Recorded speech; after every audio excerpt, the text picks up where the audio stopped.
चलिए आज और अगले क्वेश्चन नंबर 9। आई होप हर एक बच्चे को पहले तो नोट्स मिल गया है।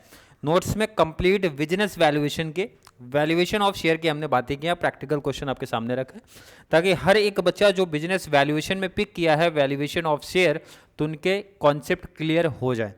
क्वेश्चन नंबर 9, और ये आप देख सकते हो भाई FA 6 का आपका टॉपिक है। 2022 वाले पेपर का क्वेश्चन मैंने पिक किया क्योंकि वहाँ पे भी ये टॉपिक था अपना वैल्यूएशन ऑफ शेयर, और मैंने पहले बताया था कि भाई कंप्लीट प्रीवियस ईयर की बातें करूंगा, चाहे आपका FA में वैल्यूएशन ऑफ शेयर है वो भी प्रैक्टिस करवाऊंगा, फाइनेंशियल मैनेजमेंट में जो आया है वो भी प्रैक्टिस करवा दूंगा, तो एक बच्चों को कॉन्फिडेंस आ जाता है।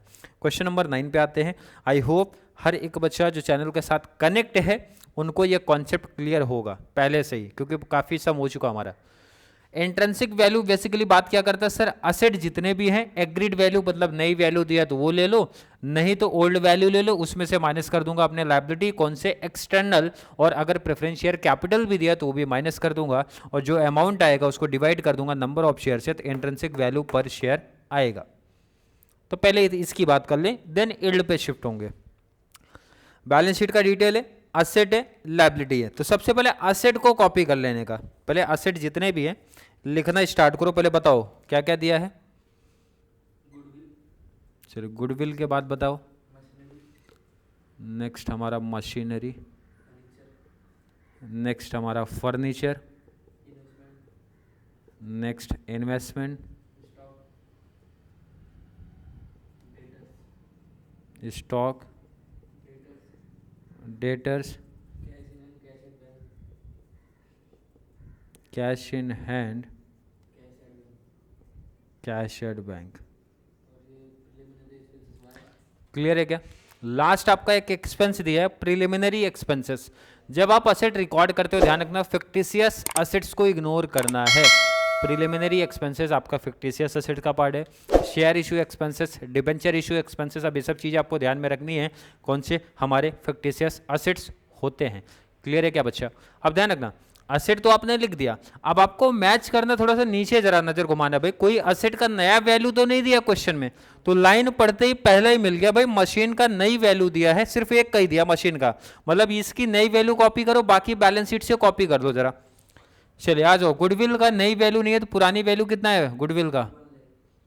चलिए मशीन की नई वैल्यू कितना दिया है 6 लाख, बाकी सब बैलेंस शीट से कॉपी पेस्ट कर लो। फर्नीचर कितने का है, चलिए फर्नीचर 4 है, इन्वेस्टमेंट 1 का है, एंड अगर मैं स्टॉक की बात करूँ स्टॉक भाई 7 है, डेटर 9 है, स्टॉक 7 लाख, डेटर आपका 9 लाख। नेक्स्ट अगर मैं बात करूँ कैश इन हैंड 6000, लास्ट आपका कैश एट बैंक 9 लाख। सबका टोटल कर लो, टोटल असेट हो जाएगा, सबका टोटल कर लो, टोटल असेट आ जाएगा। टोटल असेट बताओ कितना आया।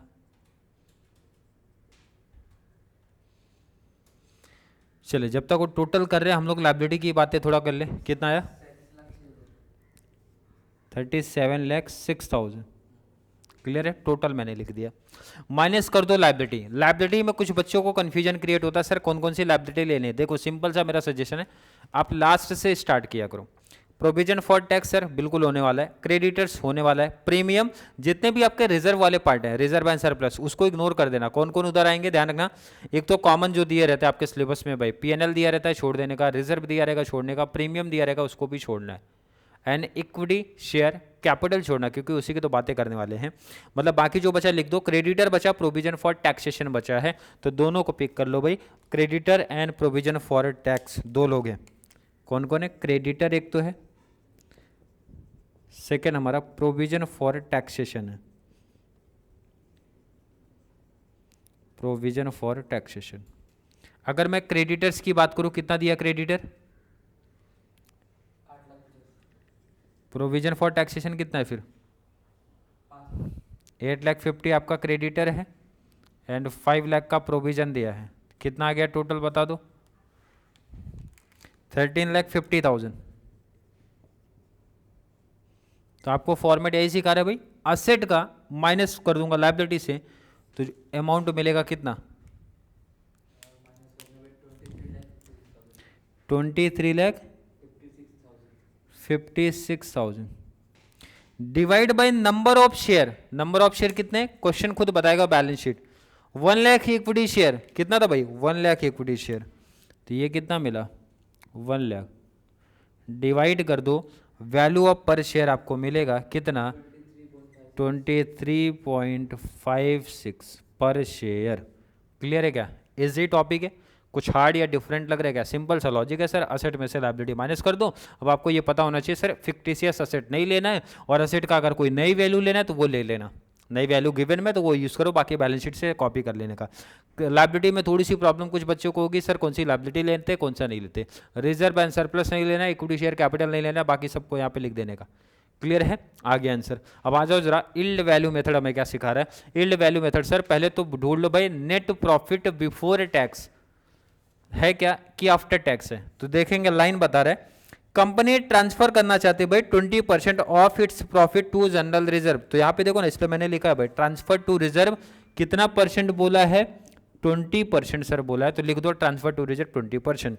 आगे detail net profit before tax, ध्यान रखना बिफोर टैक्स की बात हो रहा है, तो हमें चाहिए उसका एवरेज, एवरेज करना रहेगा। 3 साल का प्रॉफिट है, पहले साल का प्रॉफिट कितना भाई 6,50,000 प्लस सेकेंड ईयर का प्रॉफिट है 7,50,000 एंड थर्ड ईयर का प्रॉफिट है 7 लाख।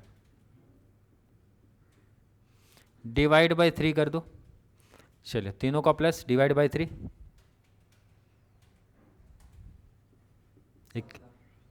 21 लाख डिवाइड बाय 3 कर दिया, कितना आ गया 7 लाख। किसी को डाउट है क्या, बिल्कुल नहीं। टैक्स की बात करते हैं जरा आगे। नॉर्मल रेट ऑफ रिटर्न, इसका यूज कहाँ पे होता है, ये देखो यहाँ पे फॉर्मूले में कितना देके रखा है। नॉर्मल रेट ऑफ रिटर्न की बात करूँ 20%, तो मैं यहाँ पे पहले से लिख लेता हूँ 20%। नेक्स्ट लाइन इनकम टैक्स 50% है, तो इनकम टैक्स का यूज कर लेते हैं जरा। इनकम टैक्स 50%, टैक्स हमारा कितना मिला 50%, तो टैक्स निकलता किस पे भाई एवरेज प्रॉफिट बिफोर टैक्स पे, तो इस पे निकाल दो टैक्स 50 कितना आया 3,50,000, और अगर मैं माइनस कर दूंगा तो एवरेज प्रॉफिट आफ्टर टैक्स आ जाएगा कितना 3,50,000, माइनस कर दोगे तो वही आएगा same amount. Minus transfer to reserve कितना परसेंट 20%, तो 3,50,000 का 20% निकाल लो 70,000, और माइनस कर दो फ्यूचर मेंटेनेबल प्रॉफिट, या फिर इसी को बोलते हैं profit available for equity share holder, कितना आया। क्लियर है क्या, ये अगर निकल गया भाई तो आगे सिर्फ फॉर्मूले में वैल्यू पुटअप करना है। आ जाओ जरा एफएमपी अपॉन एफएमपी कितना मिला, फ्यूचर मेंटेनेबल प्रॉफिट कितना आया भाई 2,80,000 divide by equity share capital amount कितना था, अमाउंट कितना क्वेश्चन में दिया था भाई 10 लाख, अमाउंट 10 लाख इंटू 100। चलिए बताइए कितना परसेंट आया, कितना परसेंट 28% बना। किसी को डाउट है, बिल्कुल नहीं। Expected rate of return percent कितना निकाला आपने, अभी तो जस्ट निकाला भाई 28% निकाला है, इनटू पेड अप वैल्यू पर शेयर कितना दिया, लाइन पढ़ो जरा, ऊपर ही पढ़ लेने का। 1 lakh equity share of ₹10 each fully paid up, 10 each fully paid up है मतलब 10 कितना आ रहा है 28 डिवाइड बाई 20 इंटू 10 कर दो, कितना आंसर आया ₹14 पर शेयर। अगर मैं पूछूं किसी बच्चे को कोई डाउट है क्या, नहीं होना चाहिए, नोट कर लो आप इसको, नोट कर लो आप इसको।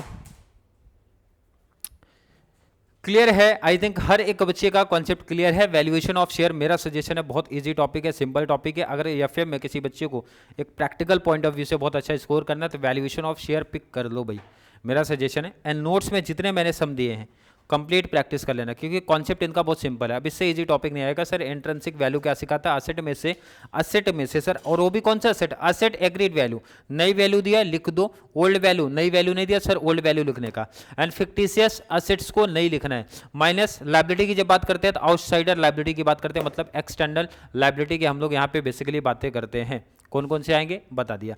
रिजर्व एंड सरप्लस याद रखना नहीं आएगा, इक्विटी शेयर कैपिटल नहीं आएगा। उनको लिखने के बाद अगर प्रेफरेंस शेयर कैपिटल दिया है माइनस कर देना, जो भी आएगा divide by number of share से करने का, वो भी ऊपर दिया रहता है, कर दोगे तो यहाँ पे वैल्यू पर शेयर मिल जाएगा। अगर मैं यील्ड मेथड की बात करूँ तो हम लोग ढूंढते क्या भाई, एवरेज प्रॉफिट अगर बिफोर टैक्स दिया है तो पहले तो एवरेज कर दो, उनको एवरेज करो, और टैक्स बिफोर है तो माइनस कर देने का, आफ्टर है तो कोई प्रॉब्लम ही नहीं है भाई। टैक्स माइनस किया, अगर ट्रांसफर टू रिजर्व बोला है तो माइनस करो, जो अमाउंट मिला उसी को हम लोग बोलते हैं amount available for equity share holder, या फिर फ्यूचर मेंटेनेबल प्रॉफिट बोलते हैं भाई, प्रॉफिट हमारा इतना हो सकता है फ्यूचर में। फिर निकालते हैं एक्सपेक्टेड रेट ऑफ रिटर्न, इसका फॉर्मूला इजी है, इसको बोलते हैं एफएमपी, अदरवाइज इसकी जगह पे आप ना वर्ड यूज कर सकते हो amount available for equity share holder divide by equity share capital into 100। ये तो क्वेश्चन में ही दिया रहेगा, लास्ट यील्ड वैल्यू पर share expected rate of return divide by normal rate of return into paid up value पर share. Clear है? I think यहाँ तक का कॉन्सेप्ट हर एक बच्चे का क्लियर होगा। फिर भी किसी बच्चे को आज की क्लास को लेके कोई भी डाउट, कोई भी कन्फ्यूजन क्रिएट होता है तो ज़रूर नीचे कमेंट में ऐड करो। तो चलिए मिलेंगे अगली क्लास में, तब तक के लिए थैंक यू सो मच।